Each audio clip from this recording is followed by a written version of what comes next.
Students, in today's lecture, we are going to discuss foreign exchange market. In the previous lecture, we have discussed exchange rate कि exchange rate क्या होता है और किस तरह से इंटरनेशनल मार्केट में कि दो कंट्रीज़ के एक्सचेंज के लिए रेट डिफाइन होता है, किस तरीके से एक्सचेंज रेट एप्रिशिएट और डेप्रिशिएट होता है और रियल एक्सचेंज रेट और नॉमिनल एक्सचेंज रेट में क्या डिफरेंस होता है. Now, in this lecture, we are going to discuss foreign exchange market. Foreign exchange market or forex market is basically is the market which control global marketplace that determines the exchange rate for currencies around the world. Participants in the foreign exchange market are able to buy, sell, exchange, and speculate on currencies.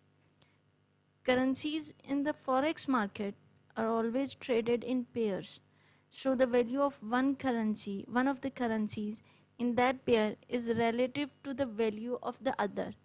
Say for example, if we say rupees 164.50 are required to buy $1 of US dollar, then we are saying that the pair of the currencies is the Pakistani rupee and the US dollar. What are the different financial instruments deal in the financial market? Basically financial market जो है वो different financial instruments के साथ work कर रही होती है. These can be shares, bonds, bank accounts और foreign currency denominated financial instrument भी international financial market में carry हो रहे होते हैं. अब जो one of the most unique feature of forex market is that it's comprised of a global network of financial centers that transact 24 hours a day with different instruments in different currencies. So that it provides the large area to play for the traders. अब financial market में number of currencies हैं, number of instruments हैं जो work कर रहे हैं, जिनमें transactions हो रही हैं. तो बीइंग अ ट्रेडर आपके लिए उतना ही बड़ा ग्राउंड है जिसमें आप प्ले कर सकते हो, जिसमें आप अपने बिजनेस को कैरी कर सकते हो और बिजनेस की प्रॉफिटेबिलिटी को इम्प्रूव कर सकते हो. स्पॉट मार्केट और फ्यूचर मार्केट भी इंटरनेशनल फाइनेंशियल कॉन्टेक्स्ट में किस तरह से मूव करती हैं और इन दोनों का डिफरेंस क्या होता है. Basically spot market is the market जहाँ पे इमीडिएटली आपका परचेज और सेल जो है किसी भी करेंसी का एग्जीक्यूट हो. It's mean that the spot market में spot refers to the purchase और sale of a foreign currency और अ फाइनेंशियल इंस्ट्रूमेंट और commodity for instant delivery on a specified spot date. क्या मैक्सिमम एक डेढ़ दिन का फ़र्क होता है और आपकी स्पॉट मार्केट जो है वो ट्रांजेक्शन को कैरी कर लेती है.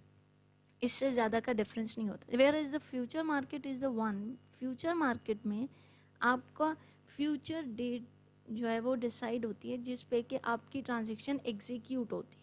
Today you have decided to purchase $1,000 on some future date. तो फिर आपकी फ्यूचर मार्केट में जाएंगे और वो जो फ्यूचर डेट होगी उस पर आपका परचेज ऑफ द डॉलर की ट्रांजेक्शन जो है वो एग्जीक्यूट होगी. Spot foreign exchange market involved with the exchange of currencies held in different currency denominated bank accounts. Reason being कि bank accounts denominated currencies involve होती हैं, उसकी वजह ये है कि स्पॉट पे ट्रांजेक्शन ने एग्जीक्यूट होना है. Say for example you are going to buy $1,000. आपने बीइंग अ बायर कंफर्म किया कि हाँ yes I am going to buy $1,000. Say for example spot rate उस टाइम पे 164.50 रुपीज़ का है. तो 164.50 रुपीज़ जो है उसके अगेंस्ट आपने $1,000 को परचेज़ किया है. तो आपके 164.50 इट्स मीन 1,64,500 रुपीज़ जो है वो आपको पे करने हैं और उसके अगेंस्ट आप $1,000 परचेज़ कर लोगे. इंस्टेंटली 1,64,500 से आपका बैंक अकाउंट जो है वो डेबिट हो रहा है और अदर अकाउंट जो है वो क्रेडिट हो रहा है. सो दैट कि आपका बैंक डिनोमिनेटेड बैंक अकाउंट्स की रीज़न क्या है कि इमीडिएट प्रोसेस हो जाएगा. इमीडिएटली डेबिट होगा और आपका क्रेडिट जो है $1000 से आपका बैंक अकाउंट हो जाएगा। सिमिलरली ऑपोजिट साइड पे reversal of the transaction execute हो जाएगी। तो इस स्पॉट रेट के बेसिस पर जो आपने ट्रांजेक्शन एग्जीक्यूट किया वो इमीडिएटली कैरी जो है वो कंफर्म हुआ और इमीडिएटली आपके बैंक अकाउंट से हैं वो उसके अगेंस्ट सेटल हो गए। और जो रेट जिसके ऊपर आपकी स्पॉट रेट जो है वो एग्जीक्यूट हो रही है या ट्रांजेक्शन जो एग्जीक्यूट हो रही है वो स्पॉट रेट है। और स्पॉट रेट के बेसिस पर जितना भी जो भी ट्रांजेक्शन डिसाइड होगी वो इंस्टेंटली जो है वो एग्जीक्यूट हो जाएगी।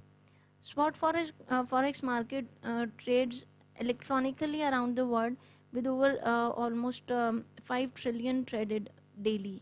रीज़न बीइंग के बहुत सारे बायर्स ऐसे होते हैं, बहुत सारे सप्लायर्स ऐसे हैं जो कि इमीडिएटली ट्रांजेक्शन को कैरी करते हैं सो दैट कि वो किसी फ्यूचर ट्रांजेक्शन को या फॉरवर्ड ट्रांजेक्शन में एंटर हो सके।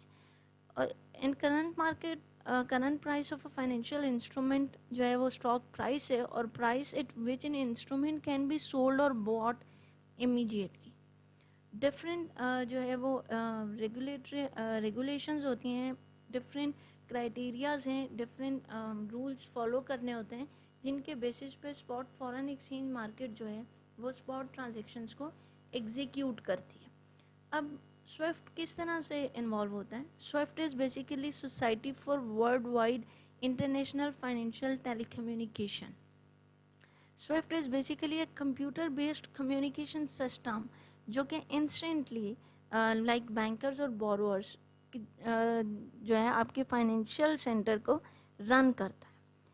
आप लिंक करता है बैंकर और बोरोअर्स को एवरी फाइनेंशियल सेंटर में। स्विफ्ट के थ्रू क्या होता है कि आपकी जो स्पॉट ट्रांजैक्शन है वो इंस्टेंटली सेटल डाउन हो जाती है। स्विफ्ट बेसिकली आपको इस चीज़ में हेल्प आउट करता है।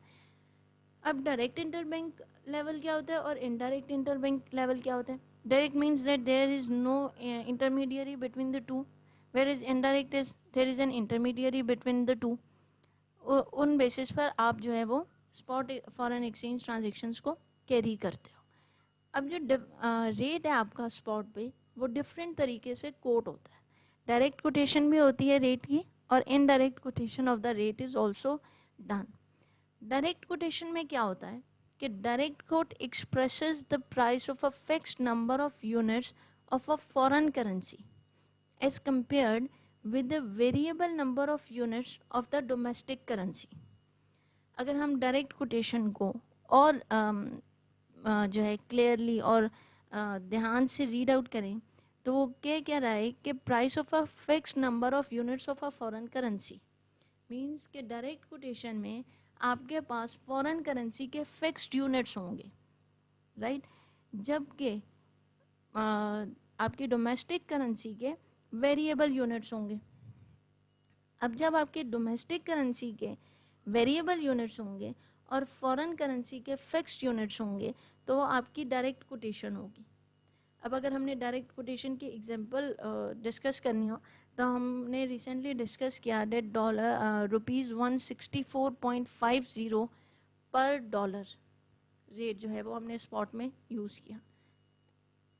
हेयर 164.50 रुपीज़ पर डॉलर। तो इसका क्या मतलब हुआ?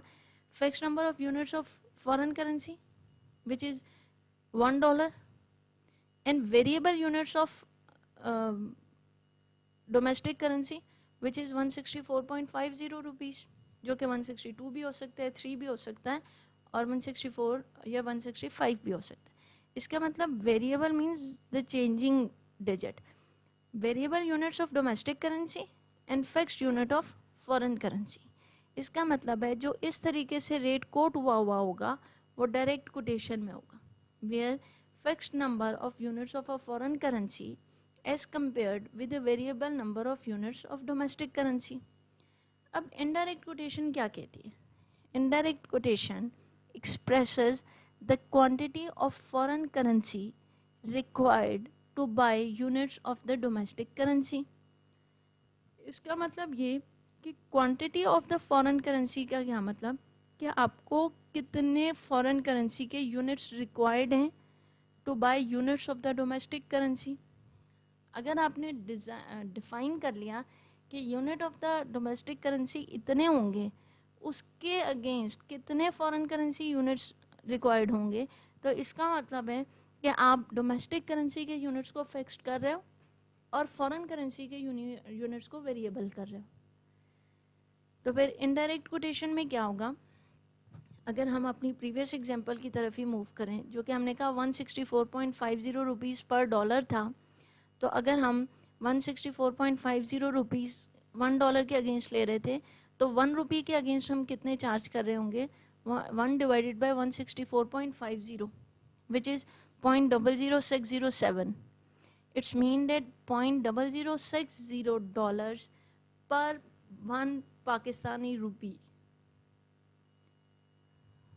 और इसको रिपीट कर देती हूँ, 164.50 रुपीज़ पर dollar, it's mean variable units of domestic currency, fix unit of foreign currency. और अगर हम इधर ही इस चीज़ को भी नरेट कर दें, डेट $0.0060 पर 1 रुपी, तो हमारी इनडायरेक्ट कोटेशन हो जाएगी, जहाँ पे हमारे पास फिक्स्ड यूनिट्स जो हैं वो डोमेस्टिक करेंसी के आ रहे हैं, जबकि वेरिएबल यूनिट्स जो हैं वो फॉरेन करेंसी के आ रहे हैं। This is the basic difference between the direct quotation and the indirect quotation.